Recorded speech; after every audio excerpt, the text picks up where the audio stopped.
అందరికీ నమస్కారం. Welcome back to our channel. World war 2 లో హిట్లర్ కి మిసైల్ బిల్డ్ చేయడానికి అతనికి కీ రోల్ గా పనిచేసింది మన తెలుగు అతనే అని మీకు తెలుసా? ఇతని పేరే దందిబట్ట విశ్వనాథ్ శాస్త్రి గారు. ఈయన 1893లో గోదావరి జిల్లాలో జన్మించారు. ఈ విశ్వనాథ్ గారికి అన్ని వేదాలపై చాలా మంచి పట్టుంది. అన్ని వేదాలను డీకోడింగ్ చేయగలిగే వ్యక్తి. 1938వ సంవత్సరంలో వరల్డ్ వార్ 2 స్టార్టింగ్ లో హిట్లర్ మన వేదాలు శాస్త్రాల నుండి మిసైల్స్ ని వెపన్స్ ని బిల్డ్ చేద్దామనుకున్నాడు. అయితే ఈ వేదాలను డీకోడింగ్ చేయడానికి ఇండియాకి వచ్చి గోదావరిలో ఉన్న విశ్వనాథ్ శాస్త్రి గారిని జర్మనీకి తీసుకెళ్లారు. విశ్వనాథ్ శాస్త్రి గారు జర్మనీకి వెళ్లి ఆ వేదాలని డీకోడింగ్ చేసి కొన్ని మిసైల్స్ ని వెపన్స్ ని తయారు చేశాడు. వరల్డ్ వార్ 2 లో most dangerous missile V1 rocket ని బిల్డ్ చేసింది మన విశ్వనాథ్ శాస్త్రి గారే. ఇంకా చాలా మిసైల్స్ ని వెపన్స్ ని ఆ వేదాలను డీకోడింగ్ చేసి బిల్డ్ చేశారు.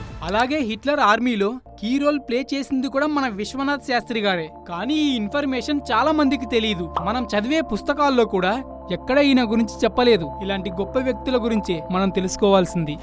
ఈ ఇన్ఫర్మేషన్ నచ్చితే ఈ వీడియోని లైక్ చేయండి, షేర్ చేయండి, అలాగే మన ఛానల్ని సబ్స్క్రైబ్ చేసుకోండి.